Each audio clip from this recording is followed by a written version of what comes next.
Hi there, welcome to my channel, The Greatest Experiment of All. Today I want to talk to you about things you should ask your prospective PI when you're doing interviews on interview weekend.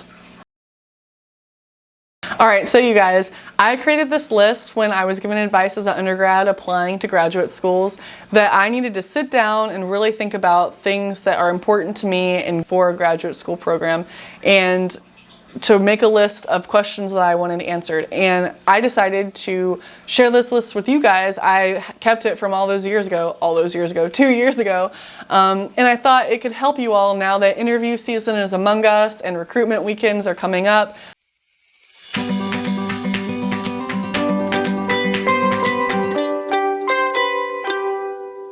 All right, so you guys, a really important first question to ask is, what is their mentorship style, the PI, your boss basically for the next 5 years?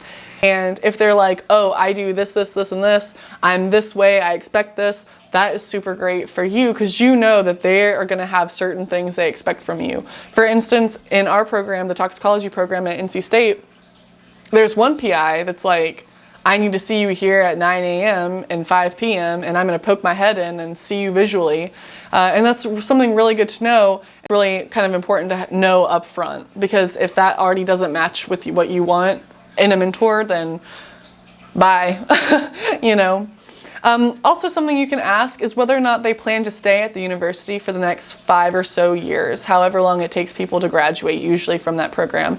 And that's really important because you don't want to be halfway done with your program and your boss suddenly picking up their lab and going to another university across country and saying, peace, come with me or don't, I don't really care. Also, you need to ask about their tenure status. If they have tenure, and if they don't, do they plan and foresee getting tenure at the university they're at? And for those of you who don't know, tenure is really important because if you apply for it and do not receive it, sometimes you're allowed for a second try, other times you're asked to leave. And that's like, if they plan to be here for 5 years, it goes along with that question. You don't want to be PI-less in a sense. So it's really good to have that conversation. Also, you want to know whether or not they'll support your traveling. And by traveling, I mean for your job, guys. Okay. So whether or not they'll pay for you to attend workshops and conferences and seminars and things like that locally as well as domestically, like in the US, if this is where you are, and also internationally. Conferences and places to present posters and give talks, that's the meat of our career. That is like where we show ourselves to the world. And if they won't support that, it's really hard for you to pay for that for yourself on a stipend. If you receive a stipend, some people don't even receive a stipend, so that's a whole nother discussion. But basically, you want to know that they'll invest in you, for your professional development in that way. Also, it's really important to know whether or not they're open to you having a family while you're here. And that is a very personal kind of talk to have. You might not necessarily want to have that, at day one during your interview, but it's definitely during rotations. You need to figure out whether or not they'll support you starting a family if that's where you are in your life. Another thing is good to ask whether or not students publish in their lab and like the average number of papers students will have when they graduate, and also about the average time it takes people in their lab to graduate. Those are important questions because, at NC State in our program, it takes an average of 5 years to graduate, but some professors, they take 7 years in their lab to graduate, others take 3, so then you kind of get that balance. Also, you don't necessarily want to join a lab where the average paper number is like 1. Especially if you want to go into academia, you need to join a lab that does an average of 3 or more, So those are good questions to ask. So you want to ask whether or not the PI or the program offers you grant writing support. That's really important, especially if you want to go into academia, because you are not born knowing how to write a grant. Grant writing is a skill in and of itself, a talent really. Oh God, to be honest, it's hard. You need to be trained on that. And if the program offers you a class, that is really great. Also, you want to ask these 2 questions hand in hand. Whether or not you're expected to TA and whether or not you're allowed to TA. Now, these are 2 totally different questions, even though they seem kind of like the same question, okay? And this is why. Basically, if you're expected to TA, that means you're required to TA by either the program or the PI, and you need to know how much time that's going to take for you, because it is really time consuming.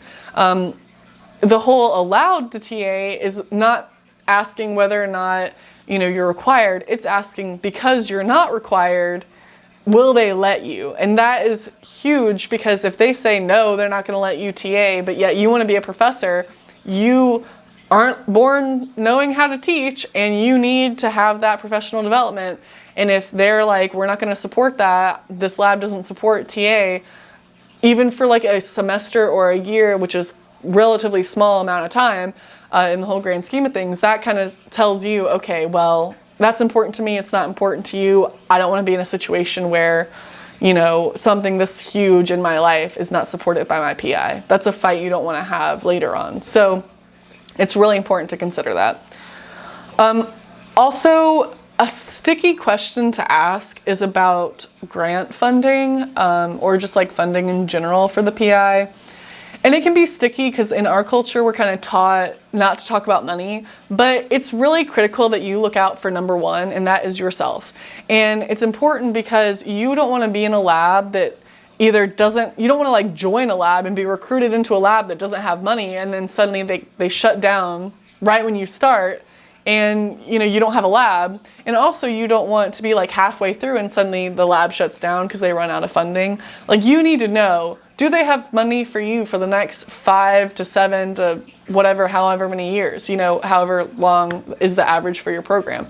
You need to know, because it's a horrible situation to be, you know, stuck without any sort of money.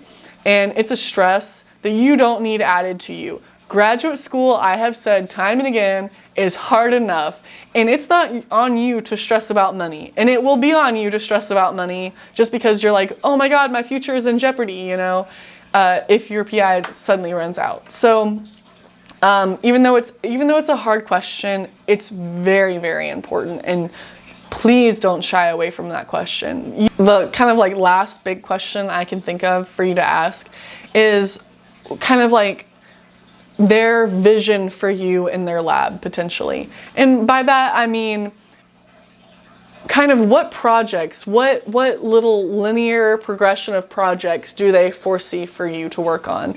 And that can be whether or not they have a grant that has money full of projects for you, or if they plan to apply for a grant with said projects for you.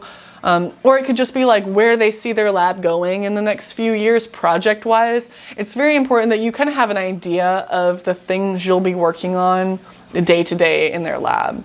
Also, another thing to think about is 15 minutes or so, about 15, maybe 30 minutes. That is not a long time to be interviewed and to interview someone else. And during interview weekend, this I know is about things to ask your prospective PI, but these are things you can ask. Some of them you need to ask during interviews, but others you can ask during rotations, and I'm going to make videos about all of that. But basically, you need these questions answered to know whether or not you're happy. And on this list are some that I think are super critical and you must ask during an interview. And so basically I'm saying all this because 15 minutes, 30 minutes, not a long time, and a lot of students will get stressed out and will fall back onto, so tell me about your research. And then the PI will talk for 30 minutes and none of your questions are answered, and you truly don't know anything about them or their lab, or, I mean, you hopefully will know what their work is about, but hopefully you read about their work preparing for interview weekend, which I'll touch on later. But so basically, like, you ask that kind of question, hey, what's your work like, if you don't want to join their lab and are not interested in them. Because they will just shoot off on a tangent. And most times during interview weekends, you'll learn about the work their lab does in like a poster session, or they'll give like a 5-minute talk about their work. So you don't need to sit there one-on-one with them, you know, if you're truly interested in their lab, talking about their work. You want to know about the man or woman who will be your boss, potentially, for the next 5 or more years. This is one person that, you know, potentially you see more than your parents. Sometimes you actually don't, depending on their mentorship style. But those are good things to know. And, you know, don't fall back because you're nervous or scared, you know, on Tell me about your work. You know, these questions I've presented today are things that kind of get at the heart of who this person is, you know, in their professional life. And so I really hope that you watched this whole video and that it was helpful for you. Give it a thumbs up if you did like it. Please subscribe if you haven't, and come back next week for another video about graduate school. So until next time, much love from me. Mwah.